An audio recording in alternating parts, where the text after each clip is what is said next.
In late July of 1988, two hunters were walking up the steep mountain trail in Colorado looking for a place to set up for the day. And as they were walking, they eventually left the trail and began kind of meandering through the trees looking for a clearing. And at some point, they spotted a clearing up ahead, but in this clearing, there was this really bright white thing at the base of one of the trees. And so the two hunters, they walked up to investigate what this white thing was, and when they saw it, they both knew immediately that this was something no one was supposed to see.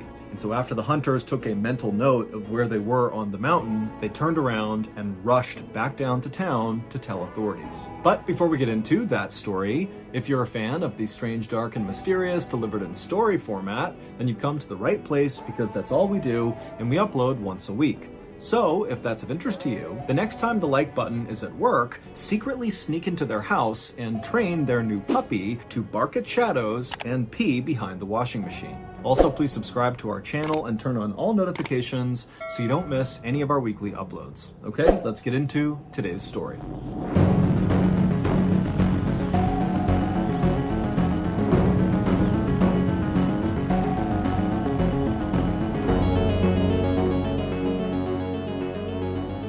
On the afternoon of June 15th, 1988, a man named Keith Reinard drove down the main street of a tiny town called Silver Plume, which is located in the Rocky Mountains of Colorado. In his car was everything Keith would need to live for the next 3 months. Silver Plume was the kind of place that most people would just pass by on the highway without even considering stopping. It was kind of a no-name town in the middle of nowhere. In the 1800s, it had been a booming mining town. However, now all but 140 of its residents had either died or moved away. In fact, Silver Plume was considered a living ghost town because of how close it was to being totally abandoned. But this emptiness and kind of middle of nowhere-ness was exactly what appealed to Keith about this town. Keith was 49 years old and lived over 1,000 miles away to the east in a suburb of Chicago, Illinois.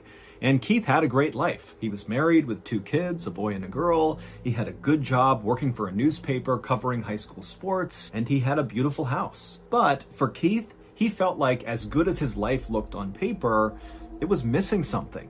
There was one thing he had always wanted to do, but had always put off doing, and that was to write a book. And not just any book, a book that lots of people were going to read, a great American classic. That's what he wanted to make. But there was just one problem. Keith had no idea what this big book was going to be about.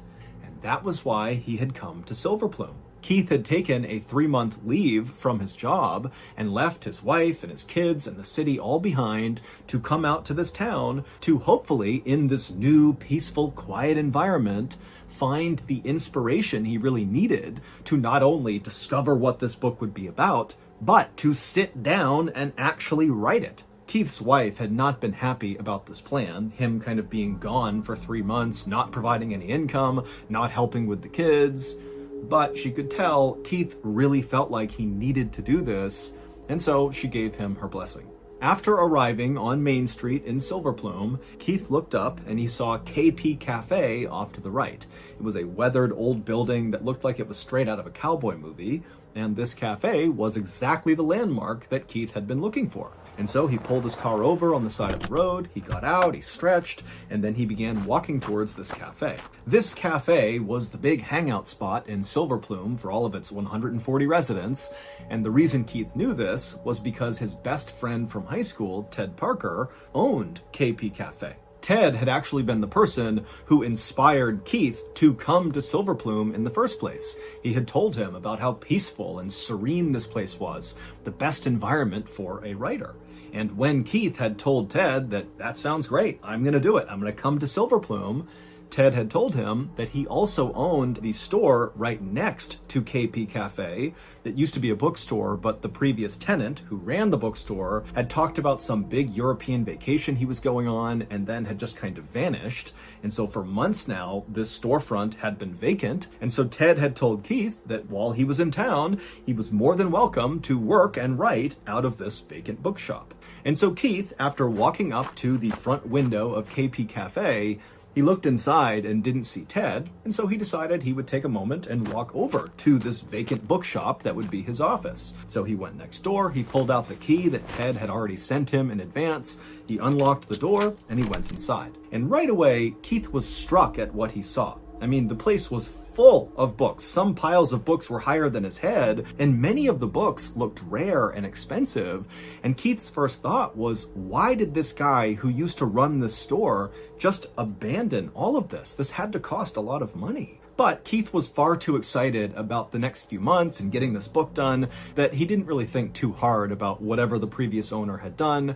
And instead, he just began to daydream about what the next few months would be like and how this book was going to turn out. And as Keith was thinking about his big book project, Ted actually came into the bookstore, and when the two friends saw each other, they ran up to each other and embraced, and then before long, the two of them had gone outside and began walking around Silverplume, just chatting and catching up.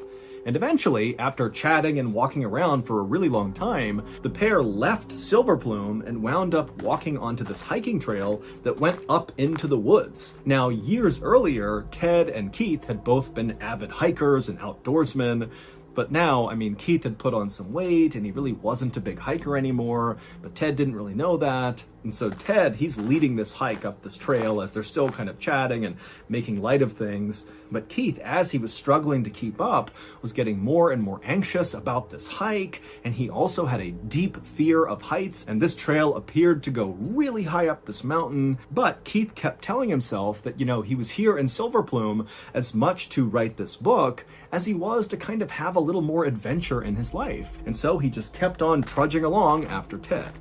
But eventually, Keith just could not handle how high up they were getting. He was totally terrified of being able to see the valley way down below. And so he had a sort of panic attack where he lunged and grabbed a nearby tree and hugged it like it was the only thing keeping him from falling off the mountain. And when Ted turned around and saw Keith, he rushed over to him and said, "Don't worry, everything is okay." He convinced him to let go of the tree, and then very carefully, Keith and Ted walked back down the trail back into town. And when they got down there, Ted would tell Keith he was so sorry for putting Keith in such a stressful position, and Keith kind of brushed it off and said, "It's totally fine, no big deal." Even though this panic attack was very embarrassing for Keith, he wound up just kind of shifting his mental focus to getting settled into this new life he was going to be living for the next few months. And so along with this office space in this old abandoned bookstore that Keith would be using, he also rented a small apartment in the little church in town, and very quickly, Keith developed a sort of daily routine. He would get up early in his apartment,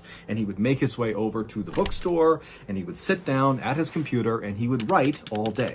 But even though Keith was doing a lot of writing, it was not productive writing. It was mostly Keith sitting down, trying to come up with the topic for his book, not being able to do it, and then he just sort of drifted off and began doing journal entries and writing snippets of poetry, and then before long the day was over and he had accomplished nothing. And so at the end of June, roughly 2 weeks after Keith had arrived in town, he was sitting at his computer one morning inside of the bookshop, unable to write anything productive, and he told himself, "You know what, I gotta do something to break out of this writer's block." Writer's block is when writers kind of hit a psychological wall and just can't seem to be creative. They can't write. And so Keith decided, in order to kind of get out of this funk, that he would go back up into the mountains again. He would face his fear of heights, and he would get to the summit, and that clean mountain air and all the nature around him would kind of bring him back to reality and give him the inspiration he would need to just write this book. And so Keith turned off his computer, he left the bookstore, he went back to his apartment in the church, he packed some sandwiches and some water into a backpack, and then he walked from the church apartment to the nearby trail that would lead out of Silverplume and up into the forest and into the mountains. It was a hot day that day, but as soon as Keith was underneath the shade of all the trees, it was very cool, and the sounds of the birds and the insects and other animals all around him was very calming. But very quickly, Keith's hike went from very peaceful and relatively flat to very intimidating and very steep. But Keith, he was determined to do this hike. He felt like it was a critical step in the creation of this book. And so he just kept on going, one foot after another, huffing and panting and making his way up this incredibly steep trail.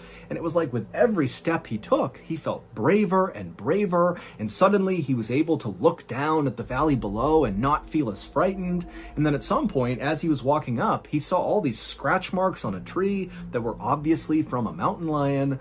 But instead of Keith feeling scared, he felt more brave. He felt excited. He felt like this is what he came here for. This book and adventure kind of coming together in this moment. Finally, Keith made it to the top of this trail, and he found this incredible clearing that looked down over the town below. And in this clearing was a monument to a man named Clifford Griffin, who had died at this exact spot 100 years earlier. Keith knew Clifford's story. Back in 1887, when Silver Plume was a booming mining town, Clifford, who was a mine owner, came up to this exact spot in the mountains to play his violin. And then after playing it for a bit, he stopped and dug a grave, stood on the edge of it, shot himself, and fell into the hole. No one knew why he did that, but within a couple of years, the mining industry came to a halt in Silver Plume, and everybody just kind of vanished. And very quickly, rumors began to swirl around the people who remained in Silver Plume, how, their town must be cursed, and maybe it was connected to what happened to poor old Clifford. After staring at this monument for a few minutes, Keith turned his attention to lunch. He pulled off his backpack, took out a sandwich, and he began eating. And as he ate, he looked back at this monument and he thought of another strange Silver Plume story, except this one hit much closer to home. It was about the man who used to run the bookstore where Keith now did all of his writing out of. This man's name was Tom Young, and it would turn out what Keith had heard about Tom when Keith first arrived in Silver Plume was not entirely correct. Keith had been told that Tom had been talking about this European vacation, and so the consensus was that, he had left town and gone to Europe and just not come back.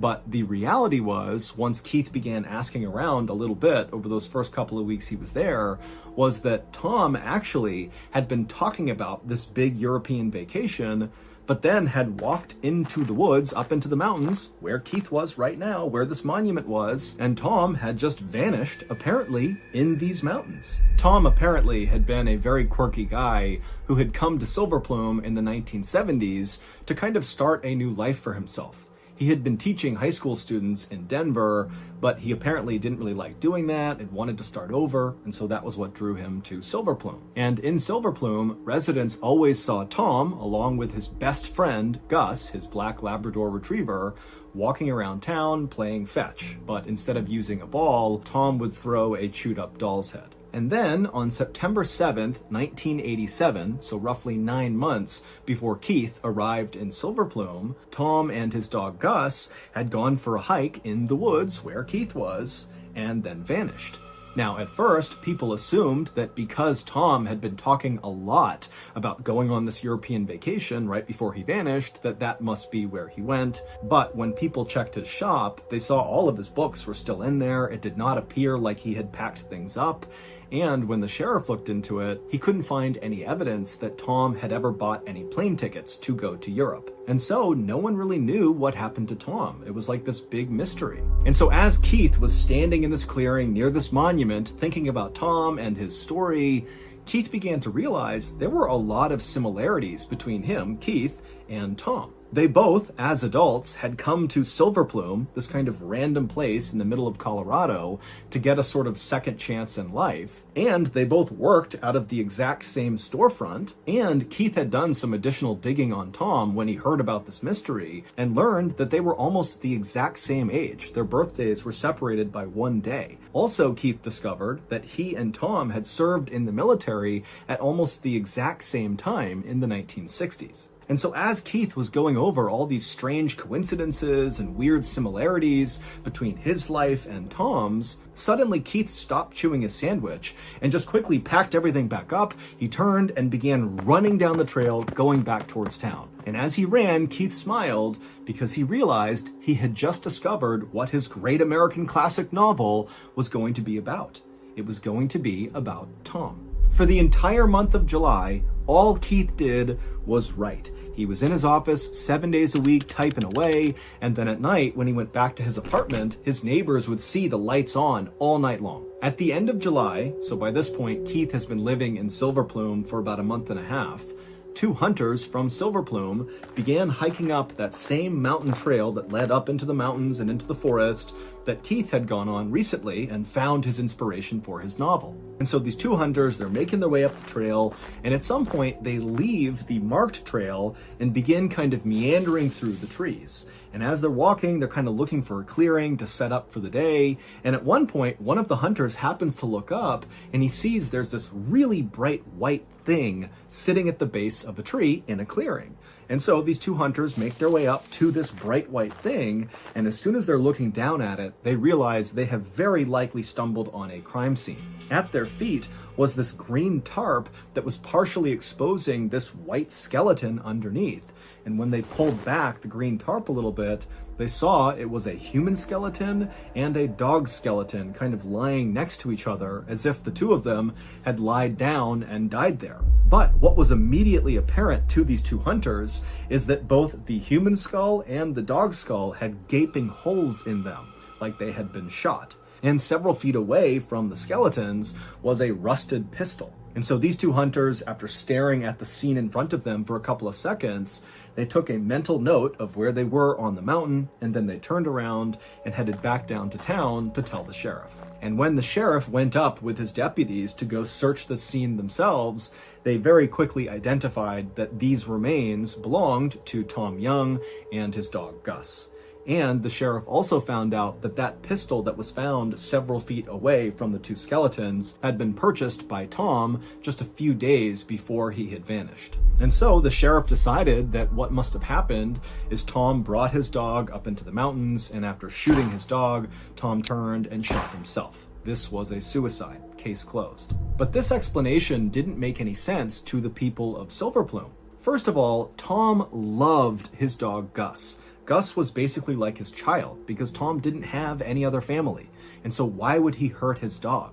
Also, Tom was not acting remotely like someone who was going to commit suicide in the days leading up to his death. People saw him at the grocery store buying a whole bunch of groceries. He talked endlessly about how excited he was about this big European vacation. And then there was this one other thing that also made suicide seem very unlikely.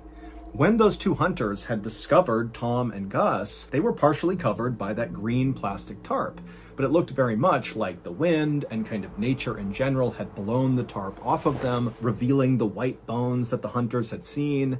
But what that meant is that very likely that tarp at one point had been totally covering their bodies. And so between that and the fact that the gun was located several feet away from where Tom was, it seemed to the people of Silver Plume that probably somebody else had shot and killed both Tom and Gus, covered them up with this tarp, and then dumped the gun several feet away. Adding to the theory that this was a murder, not a suicide, were the rumors around town that there was this nuclear weapon production facility somewhere near their town, and apparently they were illegally dumping radioactive materials into these old abandoned mine shafts near and in Silver Plume. And people thought, maybe Tom, who had military training, he was actually in the special forces in the military, maybe he had gone out and done some snooping around and discovered this illegal dumping operation, and that got him killed.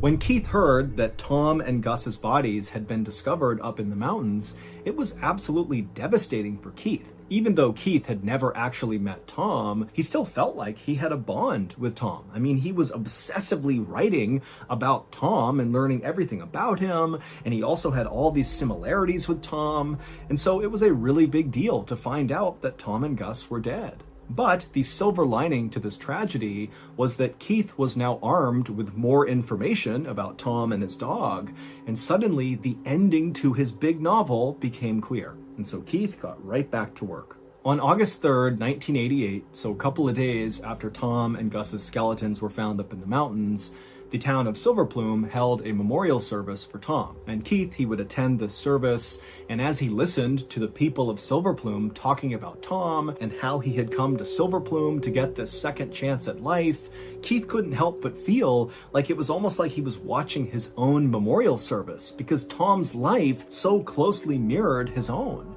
And then, as he was listening to more and more people talk, Keith started to feel like there was no way Tom killed himself. That can't be what happened. Something else happened to Tom. And Keith was confident that through his research and through doing this book about Tom, he would figure out what happened to him and his dog. As soon as the memorial service ended, Keith quickly slipped out and headed back to his apartment. And when he went inside, he looked around at all the stacks of papers and maps and books that he was using to put together this novel. And he knew that out of all this chaos around him, this novel really was becoming a thing. He was doing it. He was going to get this book done. But he knew there was one more thing he had to do before he could finish this book. And that was, he had to go back up into the mountains. So a few days later, on August 7th, at around 4:30 in the afternoon, Keith walked inside of KP Cafe and strolled up to the counter where his buddy, Ted Parker, was sitting there reading a book. Keith paid for a drink and then announced to Ted that he, Keith, was going to leave this cafe and go right up into the mountains again. And so as Keith told Ted his big plan for this hike he was going to go on, Ted just felt totally confused. Ted's looking at Keith knowing this guy is not a confident climber. I mean, they had gone on that one hike partway up the mountain, and Keith had had a panic attack and had to go back down again. Also, at the top of the mountain, it was like 12,000 feet of elevation where the temperatures would be near or below freezing. And here Keith was just wearing a flannel shirt and jeans. He had no other equipment with him, no other warm clothes. Also, the route that Keith was describing to Ted would take at least 6 hours round trip. And it's 4:30 p.m. now. And so Ted's thinking, Keith is going to get trapped up in the mountains in the middle of the night. And so Ted finally says to Keith, "I hope you're joking." But Keith would say, "I am not joking. And in fact, I'm leaving right now." And then before Ted could even protest, Keith turned around and while sipping his drink, just casually walked out of the store and began heading towards the mountains. And Ted, he thought about stopping Keith and really talking some sense into him and getting him not to do this hike. But ultimately, Ted decided to do nothing, and he told himself that he would just check on Keith the next day. And so the next morning, Ted, instead of going to his cafe, went first to the bookstore next door to see if Keith was in there. But when he got to the door, it was clear Keith was not inside and the door was locked and everything was dark. And so, trying not to panic, Ted hopped right back into his car and he drove over to the church apartment where Keith had been staying. But again, Keith was not there. And right away, Ted is like, "Oh my goodness, Keith is stuck up on the mountain right now. Exactly what I thought was going to happen has happened." And so right away, Ted rushed to the sheriff to tell him that Keith was missing. And after hearing what Ted had to say, the sheriff would end up launching one of the biggest search and rescue efforts in the history of Colorado. Within 24 hours of being informed of Keith's absence, there were hundreds of people, professional searchers and just locals who wanted to help, combing this mountain trail looking for Keith. There were planes overhead, there were tracking dogs. I mean, this was a really big deal. And by this point, Keith was very well known in Silver Plume. It's a tiny place. Everybody knows each other, and everyone knew that, he was working on this big book. And so people were really worried about Keith. He was one of theirs. But also, the townspeople were very creeped out by the fact that, Keith, who they knew was very similar to Tom, they knew he was writing about Tom, they knew that Keith was working out of the same storefront that Tom had been in, that now Keith had apparently vanished under the exact same circumstances as Tom. He had wandered into the woods, and that was it. And so it just felt like, how could they have these two people go missing in the exact same way? It just wasn't adding up. On August 9th, so 2 days after Keith had gone missing, and so by this point he's still missing, Ted and some friends decided they would go to Keith's apartment and look around and see if maybe there was some clue as to where Keith went or what he was going to do on this hike. And so they went into his apartment, and Ted's friends began fanning out and looking in the bedroom and looking through all the papers and documents all over the floor, and Ted sat down at Keith's computer. And so Ted fired it up. And as soon as it loaded, there was just this one document on the desktop, and it was the book that Keith was writing. And so Ted clicked on it. And right away, after reading just a couple of lines, he was yelling for his friends to come over here and look at this. And one by one, each of these guys came over and they just could not believe what they were looking at. From the first page of Keith's book, it was clear the setting for his book was Silverplume, except he renamed it White Plume. He had created all these fictional characters as well that were obviously based on real people, but had renamed them as well. But that was not what shocked Ted and his friends. What shocked them was the main character of this book. His name was Guy Gypsum. Guy Gypsum was a military veteran who had come to White Plume looking for a better life and an opportunity to be closer to nature in rural Colorado. Guy was almost 50 years old, he loved to go hiking, and he worked out of a storefront that was right next to the only cafe in town. Guy Gypsum was both Keith and Tom at the same time. Keith basically had taken Tom's life and Keith's own life and merged them to create this composite character. And when Ted and his friends scrolled to the bottom of this document, they realized that Keith had written an ending for Guy Gypsum's character. These are the final words in this document. Guy Gypsum changed into some hiking boots and donned a heavy flannel shirt. He understood it all now, and his motivations. Guy closed the door and then walked off towards the lush, shadowless Colorado forests above. 5 days later, the search for Keith was called off. He was never found. Some people say Keith wandered up into the mountains and accidentally died of exposure, and someday we'll find his remains somewhere in the forest. But others say, after reading that final line in Keith's book, that Keith did all this on purpose. I mean, he literally lived out the final part of his book. He put on his boots and his heavy flannel shirt and his jeans, and he wandered off into the lush, shadowless Colorado forest above and killed himself in order to perhaps get closer to Tom Young, the man he had kind of become obsessed with after learning they were so similar, and the man he kind of like meshed his own life with and created this weird composite character of these two lives. I mean, it seemed like a guy that had kind of spiraled into madness in writing this book and decided that death was the only way to finish the novel. And still others say, maybe there really is some kind of secret illicit operation happening in or around Silverplume. Maybe it's that radioactive waste getting dumped into the mines that, Tom discovered and that got him killed. And Keith, in researching Tom, also discovered this illegal thing and that got Keith killed as well. But all of those things are just theories because today, officially, there is no answer as to what happened to Keith. His case is still open. So that's going to do it. If you enjoyed today's episode and you want to hear more stories like this one, be sure to check out our podcast called the MrBallen Podcast, where we have hundreds of stories, many of which are exclusive to the podcast. Again, it's called the MrBallen Podcast, and it's available exclusively on Amazon Music.